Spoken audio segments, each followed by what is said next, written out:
I've been rethinking a little bit lately. He'll be dead.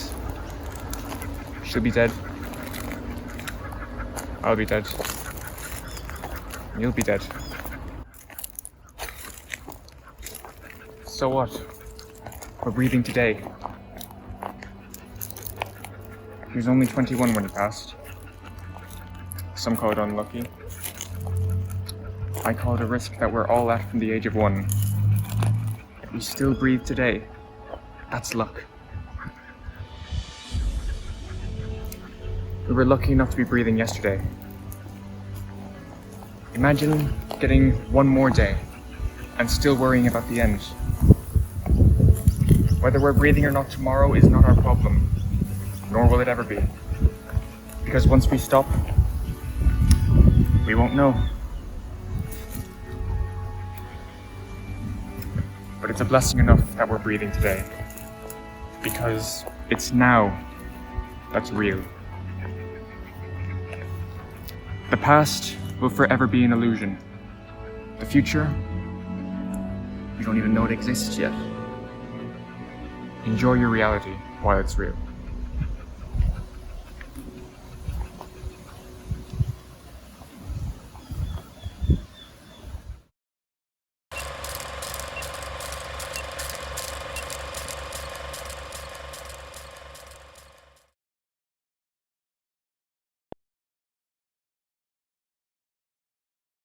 How do I plead?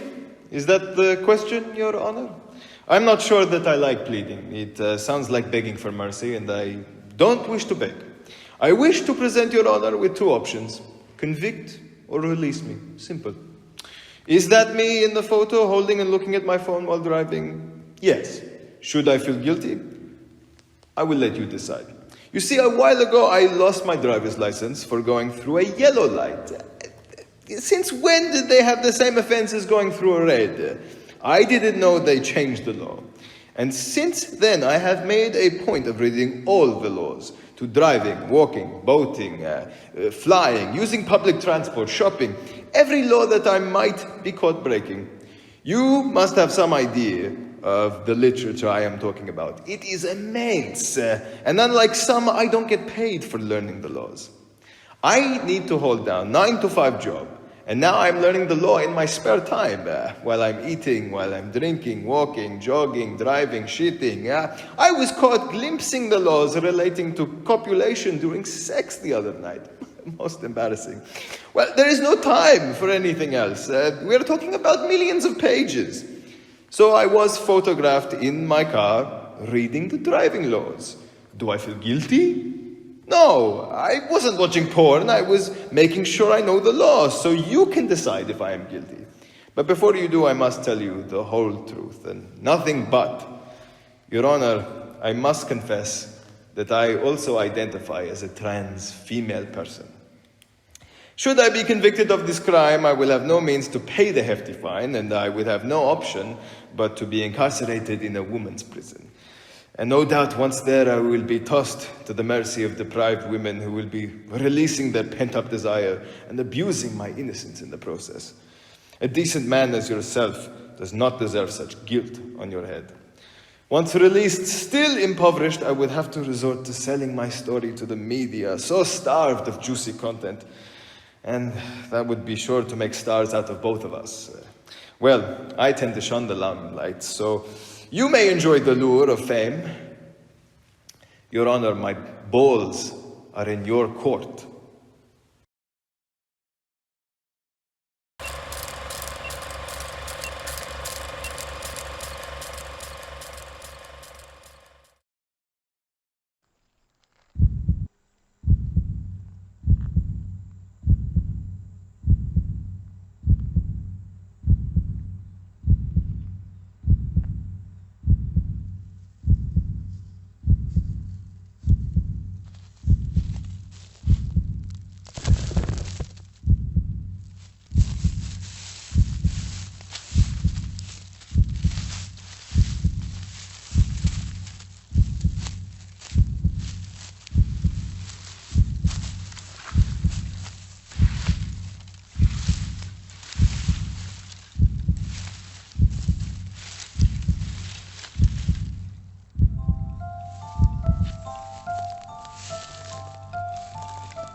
I'm Willard P. Dillard here at Willard's Used Time Travel Machines, where they're used but not abused. A one-stop shop for all your discounted time continuum tested travel needs. Let's say you're on a tight budget. Tight! The Cyclone 5000 is our lowest priced, 87% reliable time travel unit with a time travel range from 1885 to 2028. Built in 2016 by the Tyco Industries of China. Or how about our mid-range model, the Nordic 20 unit, built in a secret Swiss underground laboratory in 2020. It has a time travel range from 15 BC all the way to 2223. 90% reliability. Now, some of you may have read about the horror stories of time travel, mishaps and blunders, people not returning, or they return and they're messed up and disfigured. Nah! But we've almost nearly perfected the process now. Your worries are practically unfounded. Okay, if money's no object, then you certainly need to invest in the Lexicon Mega Spin. Oh yeah, baby. It's our Cadillac of time travel. With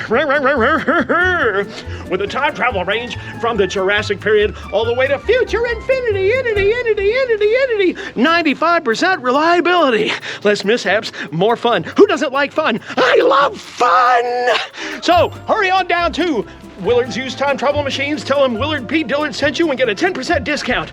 And we are open 24/7, Monday through Saturday. Located at 666 Old Dam Road in Hazard, Kentucky. Time travel now. All aboard!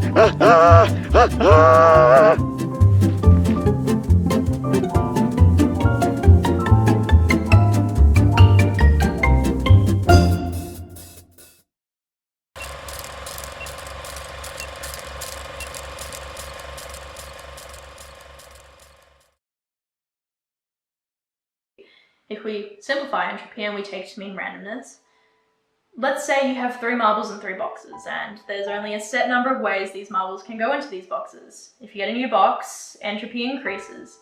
You have more options now. If you put each marble into a box, then you get equilibrium. No more options because you already made your choices. Love as equilibrium. Self-containing. You get new marbles and new boxes, and you never stop having space for more love in your life. And if we presuppose that love is two-sided, and we will, then each box contains 1 marble from you and 1 from the person who loves you back. And maybe at the start of your relationship you have 4 boxes, and you learn that they really like scrambled eggs, so you make them some one morning, and that's new marbles in a new box. And maybe you find out that they used to really like baseball, so you buy tickets to a game next week, and you take them, and that's new marbles in a new box. And maybe after 4 years you have 1,000 boxes together, each containing 1 marble from you and 1 from them, and you share them, and you never ever run out of space. But grief. You break up or separate, or they pass on and they take all their marbles with them, and half the boxes too, because it's only fair, you were sharing them, half each, and suddenly entropy skyrockets. Because the boxes your marbles were supposed to go in are gone, and they don't quite fit into the ones you have left, and the boxes you have left aren't even full anymore. And how do you have so many choices, but none of them quite right? You have so much space, but not enough at the same time. You can make scrambled eggs, but who will eat them? Who will you take to the baseball game? Your king-size bed was always too big for one person, and now only one side is yours. And you just have to go about your day with your handful of marbles. You have to go to work, to school, you have to vacuum the apartment, clean the house, cook dinner, all while holding on to your handful of marbles. And no matter how many times people around you say, just put them down, you can't. You have your handful of marbles and you can't put them down. And maybe one night you're brushing your teeth in your tiny bathroom, keeping to one side even though there's no one there to take the other anymore. And suddenly you can't keep hold of your marbles and they're on the floor. And you're on the floor and there's a marble under your shoulder blade, one digging into your ankle, and what do you do now? What do you do now?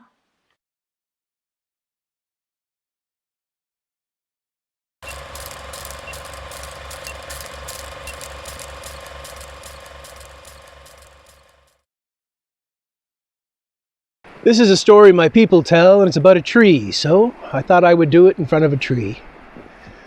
Once upon a time, a long time ago, about 50,000 years to be exact, there was a girl who was looking for food because she was starving. All her people were starving. The snows had covered everything, and the large animals they hunted were nowhere to be found. It was as if they'd killed the last one. If I don't find food this time, she thought, I will surely die. And that's when she saw the tree. And she stopped in awe, for it glowed as of its own light. It was filled with a fruit she'd never seen before. A voice spake from the tree, and it said, Eve, for that was her name, eat of this fruit, and ye shall be as gods. What are gods? She said. And the voice said, Eve, eat of the tree, or you shall surely die. And she saw it was a giant snake, and she said, Oh no, if you eat things you don't know, you could get sick and die. And the snake said, Child, if you don't eat, you will die of starvation. What have you got to lose? And so she took a fruit from the tree, and she did eat, and her mind expanded with 1,000 images and thoughts, the foremost amongst them being, she must get to her people. She must gather as much of this fruit as she can and share it so that they will survive. And they did, and they ate of the fruit, and they saw 1,000 solutions to their problems. The earth was their resource and everything in it, and they not only survived, they thrived. But the fruit was not without a price, for they knew what gods were, and they invented religion.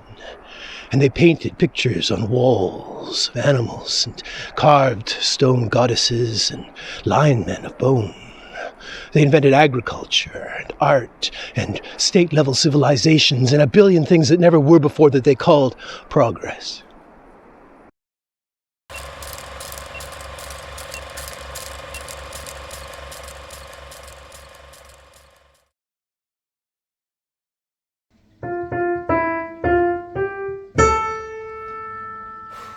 It's fun to be an adult. Yeah, that's what I thought too. Until I realised the reality of it. Responsibilities, chores, and then at the end of the week, you've got to give away your paycheck to bills and other necessities. I mean, what kind of life is that? I couldn't wait to get older, thinking about all the freedom I'd have. Well, I didn't think about was all the mess I'd have to clean up. You know, I used to be such a party animal. What happened? People go crazy when I bust out the dance moves. But now the only thing I'm busting out is my back, doing all the work around here. And then you've got your parents. Don't even get me started. Ugh. Constantly bugging you about when you're gonna move out. Then when you finally do move out, it's all about when you come and visit. Well, make up your mind, will you? Just, life is so annoying when you're an adult. First you have your colleagues constantly bugging you about where's that special someone in your life? Who cares? Then you've got your friends getting their phones out and showing you photos of their partners and shoving it in your face. It's like, ugh. And then when you finally do get a partner, oh, that's when the real problem begins. You see, they're always yapping on about whatever Joanne down the road saying with gossip around the neighbourhood. Who's got time? You know, you go to work your ass off 9 to 5, and then you gotta come home and put food on the table, and then you gotta pretend to care about your roommate's day, and then you gotta go and clean up the whole house at the end of the day. I mean, what kind of life is that? Look, all I'm trying to say is that people get far too excited to be independent. It's not all that interesting. But I guess no one listens to me. And that is why people say it's fun to be an adult.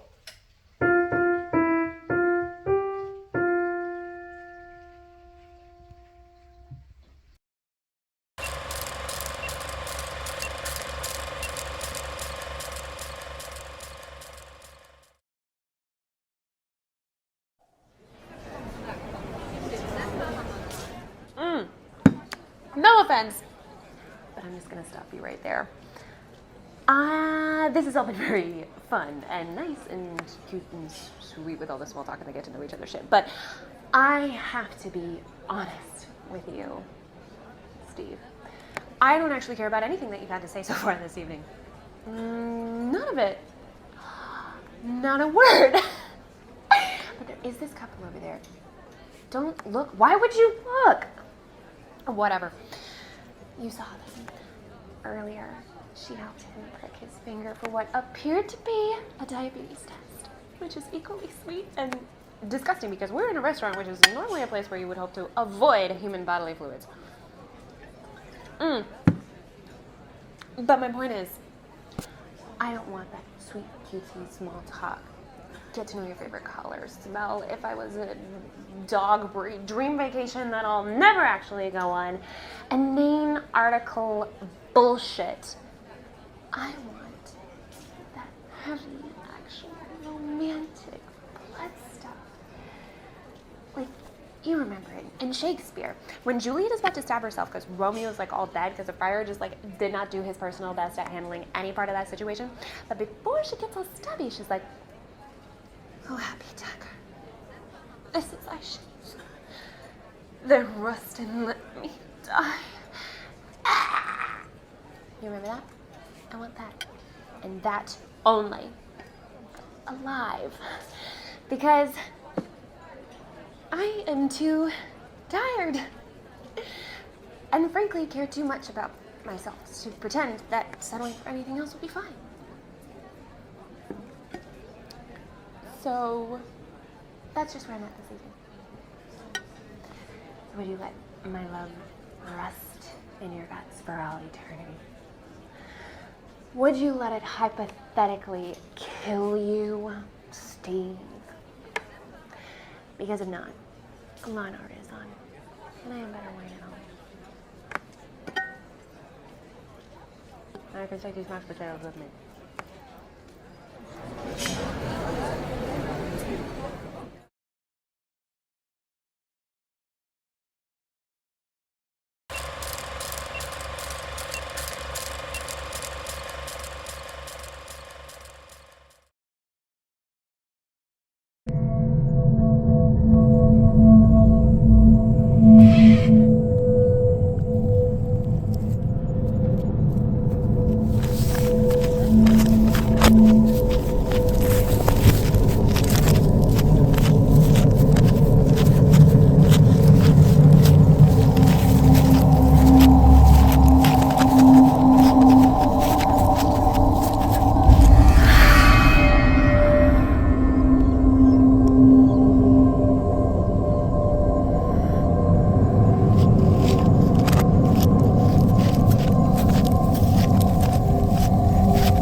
What would you expect me to think?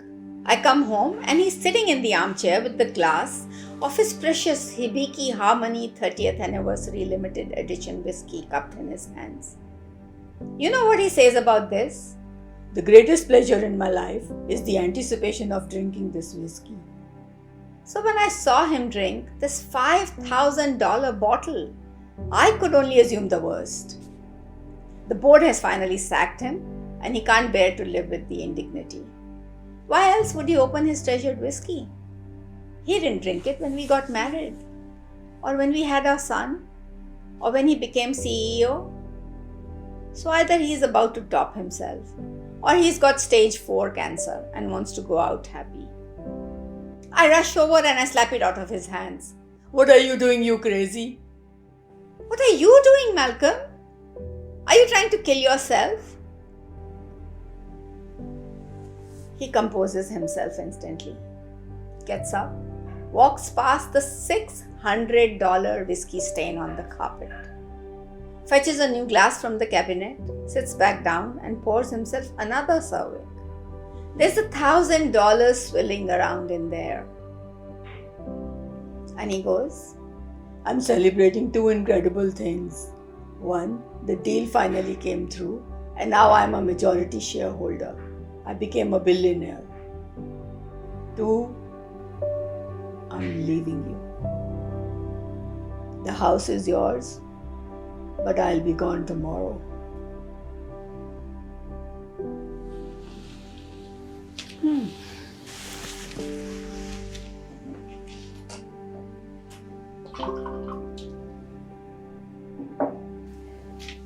Turns out, he wasn't a billionaire for very long.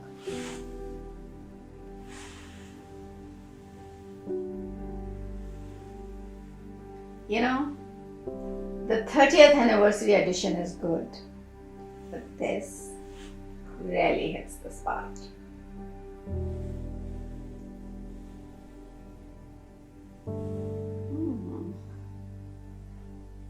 It is a little more expensive, but it's worth paying for the good stuff. Cheers.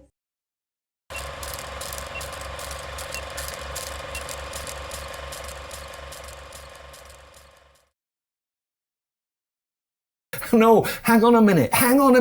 It's 11:57. Now, traditionally, April Fool's does finish at lunchtime. And besides, it's not much of an April Fool's joke because you're telling me you're about to do an April Fool's joke on me. I married you, didn't I? Babe,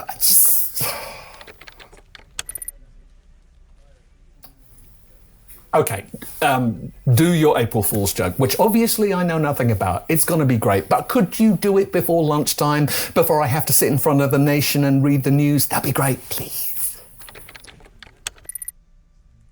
Yes, I have nerves of... Whoa! Oh my God! I do have nerves of steel. Very funny, Gemma.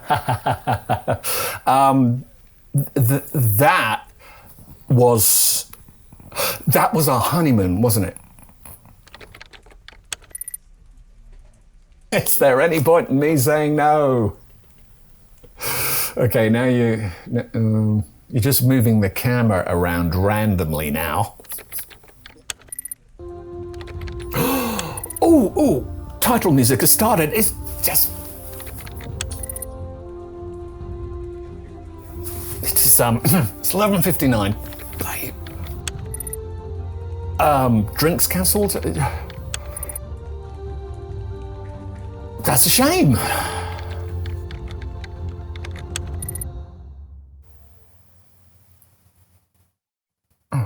What?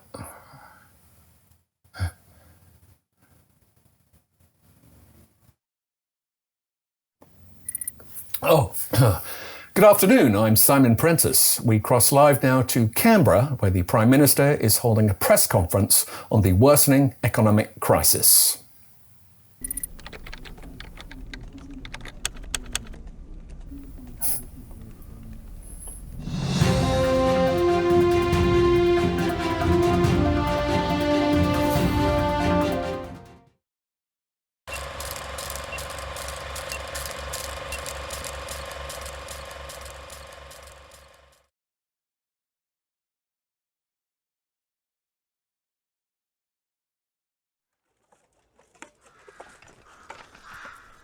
Thomas!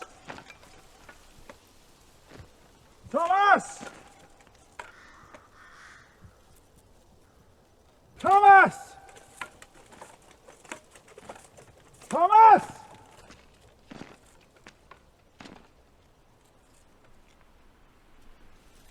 days have passed. I'm worried.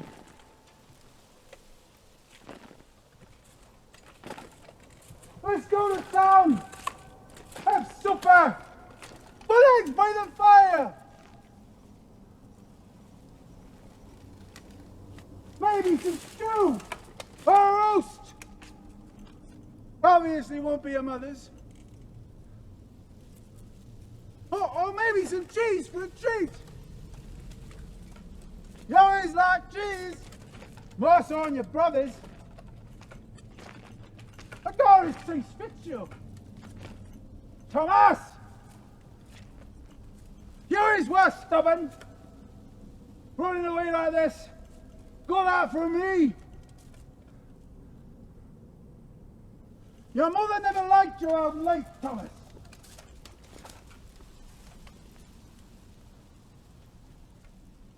I didn't want to hurt her. She brought it upon herself. It couldn't be avoided. Maybe we could run away. Go abroad. No man has to know. Listen to me now, Thomas. Show yourself. I love you, my boy. You're my blood. And off your mother's.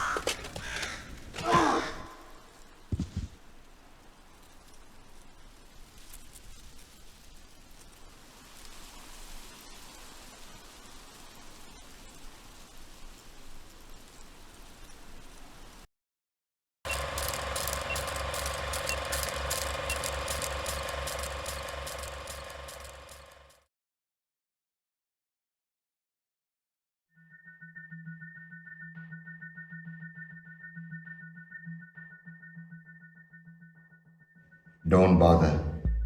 Those chains are laced with garlic. You're not going anywhere, so you might as well get comfortable.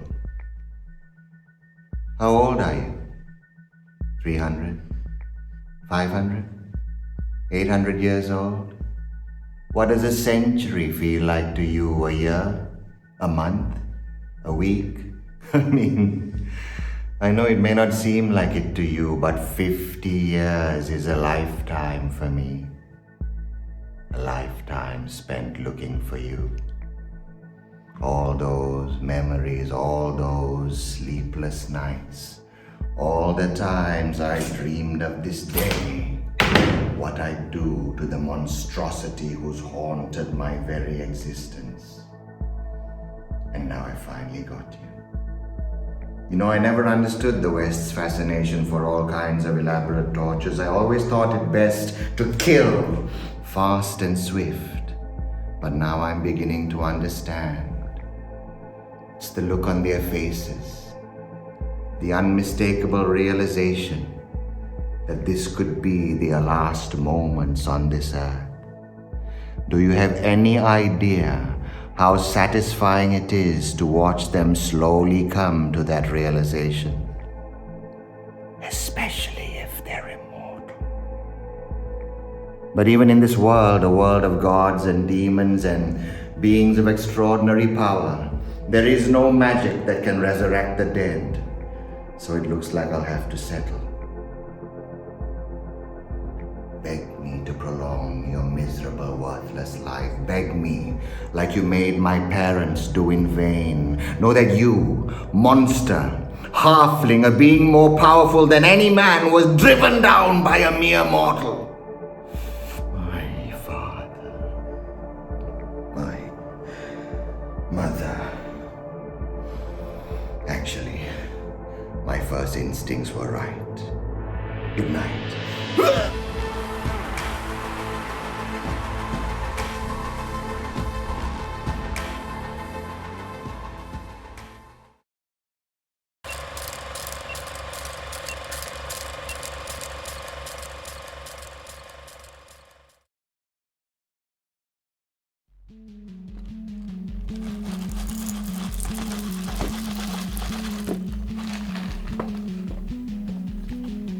Life's a funny thing, isn't it?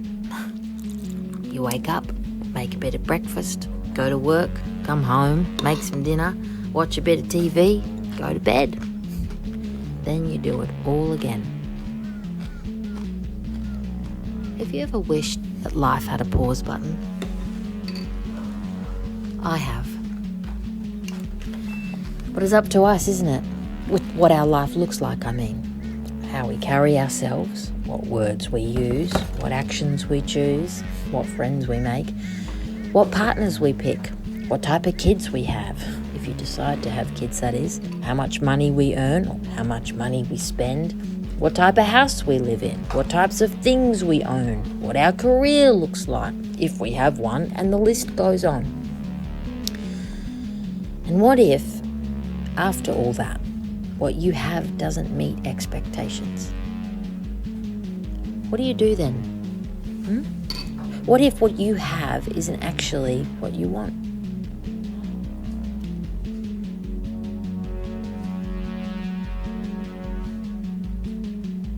That's the million-dollar question, my friends. But here is something I do know. A great person in my life once told me this. Time will pass regardless. Regardless if you roll over to the other side, if you turn a blind eye, if you turn the music up and justify to yourself and others, no, everything's fine.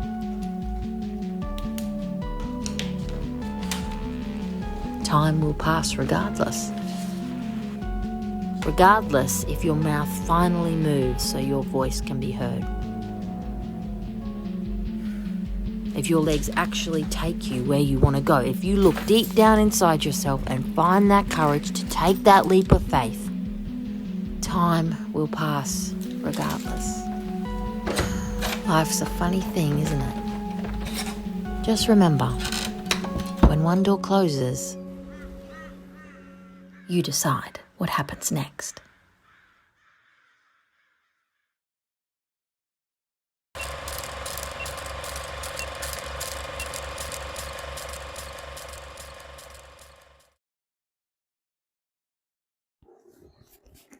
Hi Christine, this is me. I hope you are doing fine. Well, we haven't met for a while and we haven't talked for a while too, and I just kind of need to talk with someone. Lately, I just facing a lot of issue with my husband. It's not easy, to deal with someone who is from a different culture. I know that we used to talk together and you're a good listener. And I can trust you very much. I just really need to talk to someone. So, yeah, my life is not going well lately and I don't know what to do. I just don't know if I should divorce or, I still love him. One part of me say you have to stay, you have kids, and another part say you have to go. Well, if you have time, and if you have time, yes, please call me back. Bye.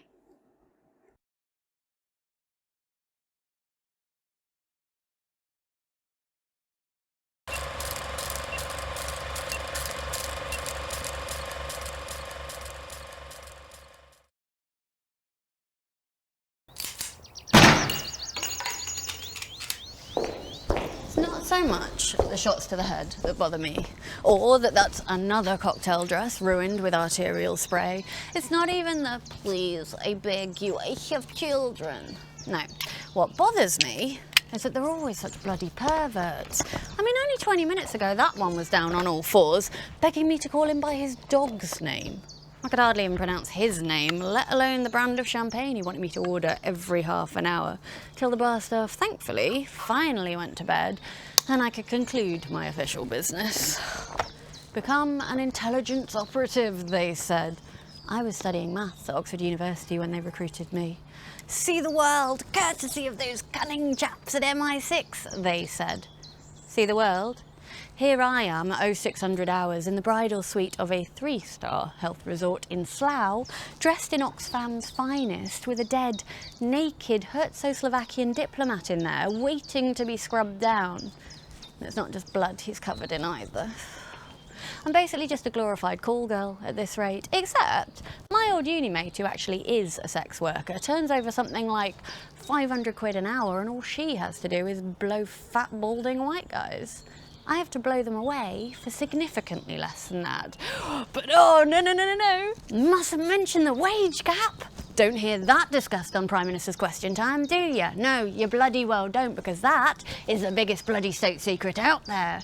Here I am, prancing about in Spanx and high heels, 15k a year behind my male counterparts. 15k. That's roughly £57.69 a day. Maths at Oxford, remember? Keep up. 007 indeed, more like 0069. Why can't Eastern Europe just hurry up and employ some gay war criminals instead of these cis-het kinky pervsters? Until then, well, you'll mostly find me pointing my semi-automatics with their diplomatic semis.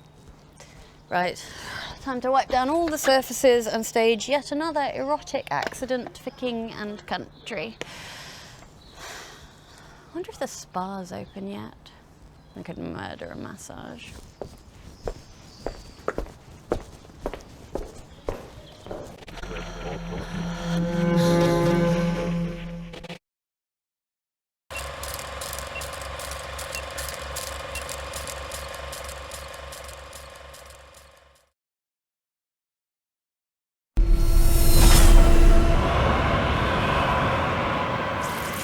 The thing about portals is you never quite know what you're going to encounter. I mean, having a box of chocolates is one thing, but imagine chowing down and not knowing if the center will even be in the same universe. Now that we are thinking with portals, you have the basic transportation ones, where something goes into one side and slides out the other side somewhere else. Time portals can be complicated, as you could be confronted with your great-great-grandparent in the prime or facing a snarling velociraptor. I guess they both seem a bit long in the tooth. Tangent history is a bit interesting. One little change, like someone missing a train, can have a butterfly effect, causing a different relationship scenario, or possible destruction of entire galaxies if you're not careful. Everything in the universe has its own path, whether you want to believe it or not, and you've got to make sure that you aren't the one causing those ripples. I know I don't want to be the one to blame for planetary destruction.